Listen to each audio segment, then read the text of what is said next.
This is the seventh continent, the rulebook. I also printed this out, given, well, as described in the previous videos. The reason for doing so is not that I want to own the seventh continent at all, but there is free mini preview version that you can print out from the website, and on some internet forum there are several courses that you can add. So I planned to have them printed professionally, but I'm still not finalizing the batch to send to the printer.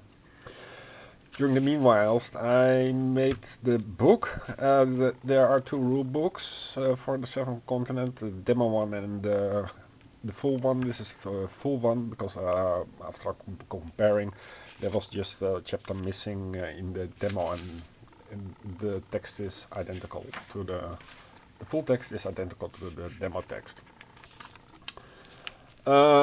This looks a lot, as you can see, the binding here. This looks a lot like the Lens of Galore, and it has a lot of overlap with Sleeping Gods. Only in contrast to the Lens of Galore, where you have a full map where nothing particular is going on yet, you start in seventh continent with a single card, and then you decide where to go to, depending on details on the. Let's see. Let me show you on the details, and this is just a demo. The details on every part of the card. And sometimes you can go to a specific, like so. Yeah, maybe. Sometimes you can go to a specific direction or not. And if you went to the direction, maybe that you can return but cannot re-enter because the state of the game has changed. You have seen what is behind the big wall, and that means that you have to take out a card and put in the same kind of card, but with a small change on it. And it's the way to manage the state of the game is that certain numbers change that determine which of the card versions you have to take out. I don't know how much else to say about the game, and it looks beautiful. There are some, yeah, well, this is for example permanent events. You can see this here, permanent events. They are attached to the terrain card in the direction of their placement arrow points, so like so. And the way this game does skill checks is not by dice, as in Lens of Galore, but by cards. And the cards have stars, like so. And the more cards you spend as fuel in a skill check, the less cards you have left. And if you don't have cards left, then you are out of life, because the amount of cards is your life. And there are ways to get your cards back. And there is also, aside from the survival aspect that you have to accept when you go into the seventh continent, there's also curses. You can play, I think, with only one curse, and One of them is the Voracious Goddess. There are a lot of playthroughs on the various YouTube channels. I think you have also, like so, specific characters, and characters have traits, and so you can play with you can play solo or you can play with different characters after one another. And the board retains its state. There's a complicated save system, but you can set it up again based on where you left off. But I don't think that you want to do that because, as it described here, action resolution, turn sequence, results, skill, discard, consequence, height, size, limits. The example is about Bruno. We don't want to talk about Bruno. That we finally got where that meme came from. It was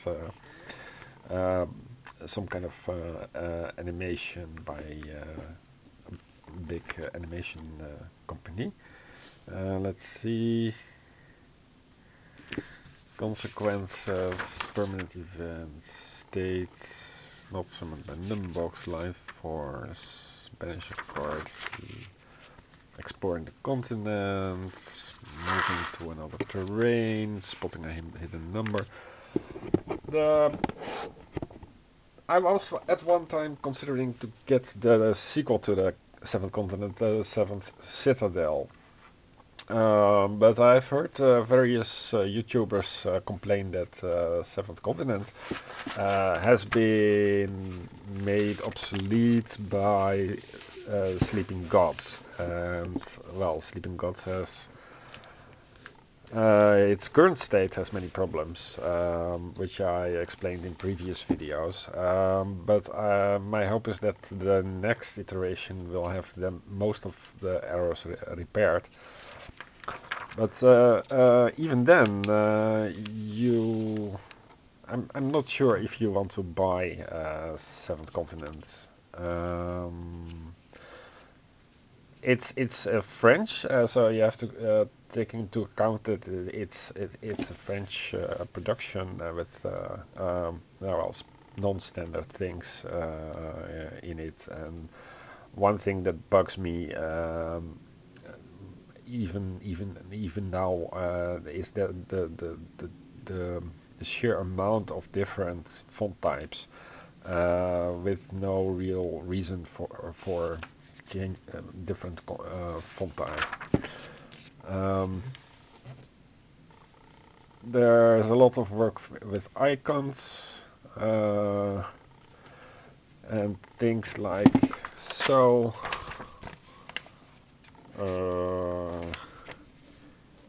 Here you see that there is a challenge and you have to expend some cards, and you have to know what these icons all mean, and it's not intuitive. I think it's easy to learn. There are, for example, here duration indicators, so things that have 6 uses or 4 uses, and after that they break. Why is that a die? You don't place a die, I think. There. Does it have dice? I mean, I'm okay with placing dice for cooldowns, but this is just card types. There's no components. Overview. There's just cards and cards and cards. And cards. And some miniatures. Oh, I haven't seen anyone paint them.